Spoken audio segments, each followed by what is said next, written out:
Los mitos y relatos que cuentan sobre el origen del mundo y de nuestra aparición en una época remota siempre suelen tener mucho más contenido en los detalles que en el discurso en general. Un contenido que oculto en meros fragmentos puede poseer enigmas aún mayores más allá de lo que imaginamos. Mientras el dios serpiente crea e instruye a la nueva humanidad sobre un nuevo sol, un grupo de extraños seres se asoman desde los abismos para contemplar su obra.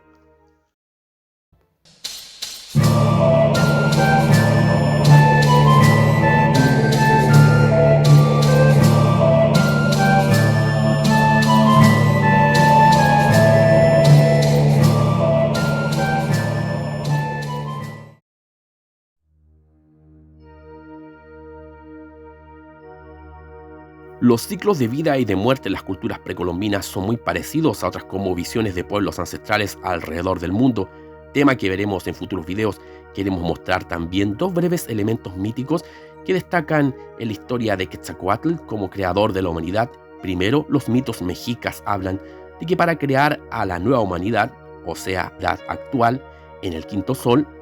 Quetzalcóatl desciende al mundo subterráneo donde huye con los huesos de los antiguos gigantes y otras razas de otras épocas anteriores, los roba desde el inframundo para traerlos a la superficie y con aquellos huesos construir a un nuevo ser humano.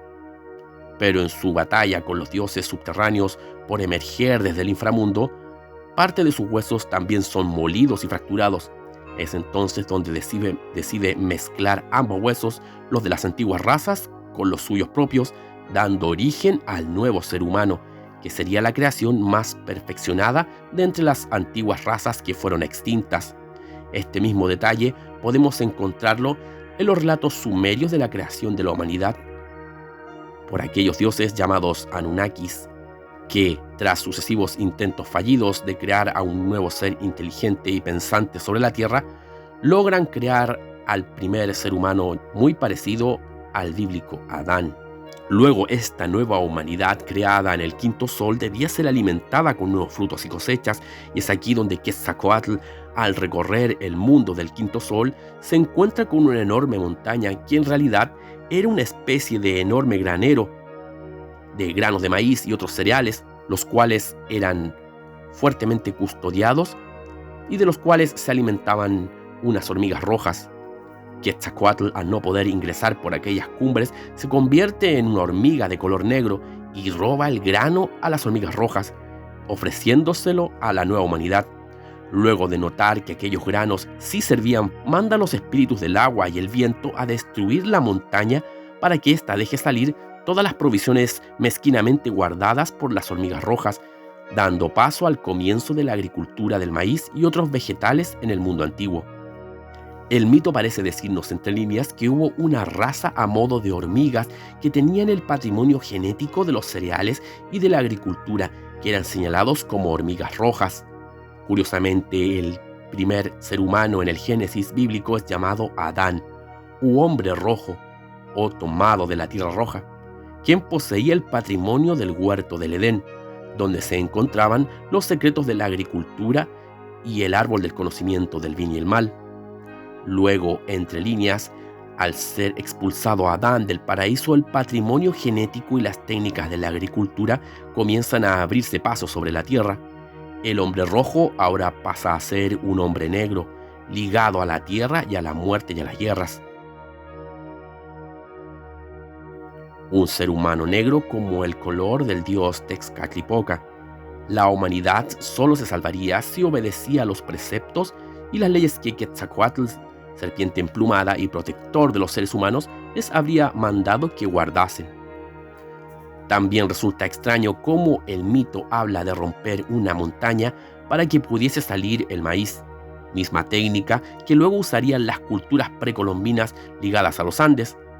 y sus sistemas de terrazas, que son literalmente el abrir las montañas para dar paso a que pueda emerger el cultivo del maíz. Además, como vimos sobre el mito de Bochica en los indios muiscas de Colombia, aquel dios llega un día montado en un animal que resulta ser una especie de camélido o alpaca, o llama, un animal muy poco conocido para los habitantes de esa región. De hecho, resulta un misterio de cómo los indígenas asocian a Bochica la compañía de este inusual camélido, un animal que hace una perfecta alusión nuevamente a los conocimientos de aquellos pueblos andinos que lograron dominar mediante complejos sistemas de regadío y cultivo la agricultura en las faldas de los Andes, y así también que se caracterizaban por ser una cultura que guardaba los preceptos del culto solar y de la madre tierra. Resulta también muy llamativo el darnos cuenta que aquellos mitos que mencionan a hormigas que poseían los secretos de la agricultura o de pueblos semejantes a hormigas aparecen también en muchas otras culturas milenarias a través de la historia. Si nos remontamos más hacia el norte, donde floreció la cultura mesoamericana, nos encontraremos con un pueblo sumamente enigmático y que hace unas décadas no parecía llamar la atención, y nos referimos al misterioso pueblo Hopi, que vivió hace milenios en grandes extensiones que hoy comprenden la región de Estados Unidos llamada Las Cuatro Esquinas, donde se encuentran los estados de Utah, Arizona, Nuevo México y el este de Colorado. Hopi significa el pueblo pacífico, y es así como su gente se identifica como un pueblo que practica la paz y las buenas costumbres los unos con los otros. En el siglo XVI los conquistadores españoles quedaron impresionados por las avanzadas construcciones de sus aldeas y sitios ceremoniales, las cuales muchas veces imitaban tal cual a algunos de los poblados de España de esas épocas, por lo que los Hopis fueron clasificados como los indios pueblo, junto con los Anasazi y otros grupos de la región. Y como vemos, resulta impresionante que este tipo de edificaciones típicas de Europa y el Mediterráneo hayan podido también ser edificadas por este aislado pueblo ancestral y enigmático. La cosmovisión y mitología Hopi es inmensamente elaborada y rica en descripciones y relatos en torno al origen del universo y el ser humano, marcando así, como los mayas y aztecas, 4 edades de 7 en general, de las cuales la raza humana o la época actual sería la cuarta edad. Pero algo muy semejante al mito de las hormigas y Quetzalcóatl ocurre en los relatos míticos Hopi, y es que según ellos, en la segunda edad, un pequeño grupo de seres humanos escapa de un gran castigo divino a la primera humanidad, ya que ésta se había vuelto corrupta, y los dioses deciden darles un castigo produciendo grandes cataclismos, erupciones volcánicas y toda clase de tempestades. Un pequeño grupo escapa de todo esto, conducido por los dioses, quienes les muestran como guía una nube de día y una estrella durante la noche. Mismo relato que parece ser muy sospechoso al Antiguo Testamento, cuando el pueblo de Israel, al huir de Egipto, es guiado por también de día una nube y de noche una columna de fuego. Así también pareciera que los Hopis fueron en cierta forma influenciados por algunos misioneros que fueron a esas regiones, pero al parecer, según especialistas y investigadores, no del todo, ya que su mitología sigue siendo un enigma llena de esoterismo y llena de mitos y relatos que sobrepasan muchas veces las cosmovisiones esperables por el cristianismo. Así este pueblo escapa del gran cataclismo, queda por terminada la primera edad y es ayudado por un pueblo subterráneo semejante a hormigas que los esconden en sus hormigueros y que construyen ahí toda una ciudad mientras dure el cataclismo en la superficie. Este pueblo subterráneo también poseía grandes conocimientos sobre la agricultura y poseía una especie de cristales mágicos que iluminaban la oscuridad del subsuelo, y así los seres humanos acostumbrados al sol de la superficie pudieron adaptarse a vivir bajo tierra. Entonces, al terminar el cataclismo en la superficie, la humanidad sobreviviente logra subir nuevamente, ayudados por la gente hormiga, a reconstruir la agricultura para así volver a desarrollarse sobre la faz de la Tierra, ya a esas alturas calcinadas por el gran cataclismo. También nos encontramos en las leyendas griegas sobre la mítica guerra de Troya, que nos habla de un pueblo que sirvió a Aquiles en sus batallas. Eran llamados los Mirmidones, que traducido a nuestro idioma significa el pueblo hormiga, un pueblo que fue apodado así según el historiador griego Ovidio por su gran capacidad para la agricultura, la construcción y la guerra.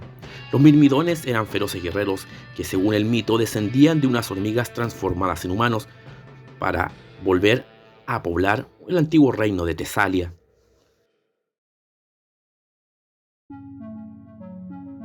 Si nos dirigimos a Turquía, nos encontraremos con uno de los hallazgos más impresionantes de la historia. Hallazgos increíbles y inexplicables que presentan grandes prodigios del mundo antiguo, encontrados hace muy poco atrás y explorados hasta hace escasas décadas. Nos referimos a las increíbles ciudades subterráneas de Capadocia, como lo son Cadoquia y Deriyuku, entre otras más. Y se trata de una increíble red de túneles y cámaras subterráneas que comprenden una enorme ciudad subterránea de varios kilómetros de pasadizos y de insondables fosos de una profundidad aún difícil de determinar. Las ciudades subterráneas de Turquía fueron usadas hace milenios por la civilización hitita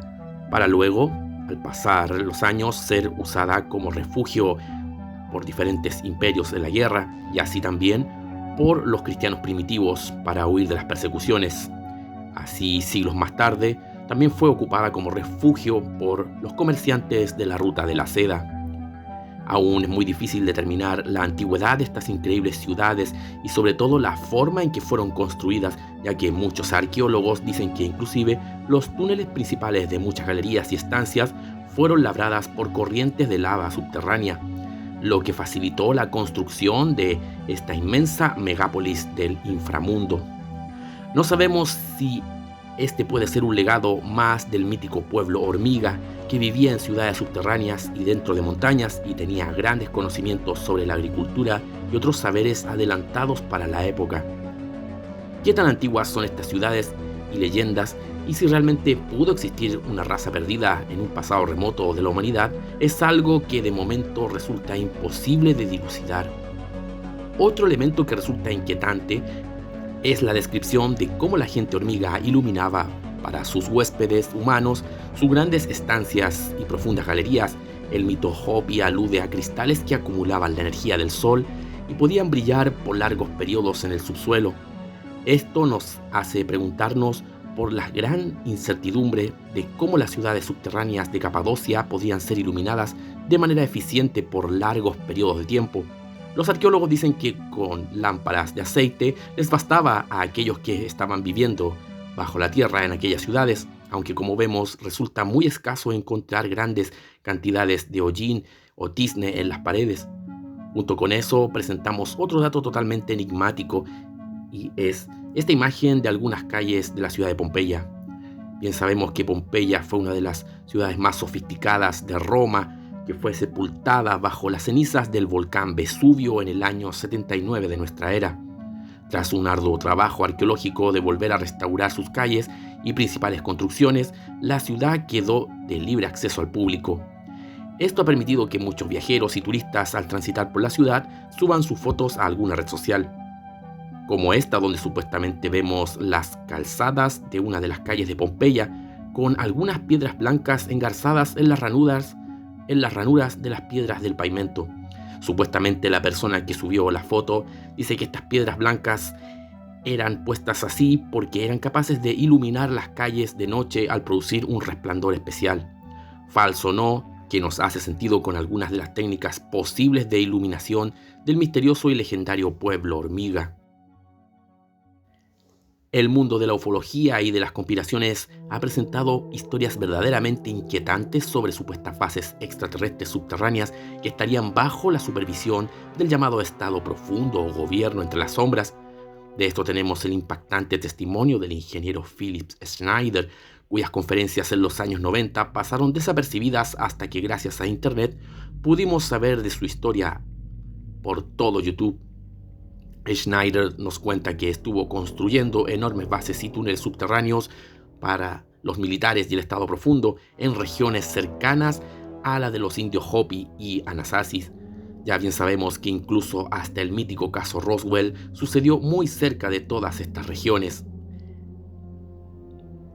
Estas regiones parecían tener bases extraterrestres mucho más antiguas con las que Schneider y un grupo de soldados de élite que vigilaba la zona se toparon. Ocurrió que tras el descubrimiento lograron notar que la antigua base estaba repleta de una especie de humanoides muy parecidos a los grises que parecían haberse reanimado en el momento que ellos ingresaron a la base y con quienes tuvieron un gran enfrentamiento. Schneider apenas logró escapar con vida de aquel lugar, exhibiendo luego en sus conferencias una enorme herida en su pecho de aquellas extrañas criaturas con un arma de calor desconocido le habían causado.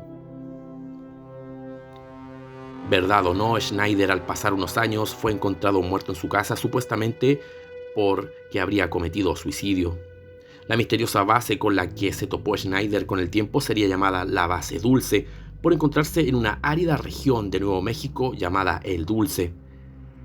la cual era señalada por Schneider como la base del acontecimiento que él relata. Y es ahí donde se han hecho muchas investigaciones, conjeturas y reportajes buscando encontrar aquel lugar, lo que hasta ahora no se ha tenido éxito alguno.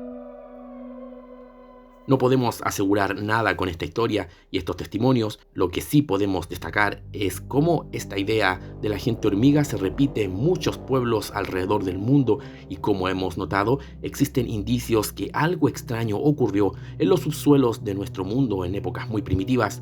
La inferencia que tenemos de eso es que hasta aún hoy en nuestra época son muchos los países que de manera pública o como secreto de Estado continúan haciendo ciudades subterráneas, o por prevención ante algún desastre de proporciones globales, o por atracción turística, o por objetivos totalmente impensables para nosotros. ¿Qué podrían decir aquellas civilizaciones o humanidades del futuro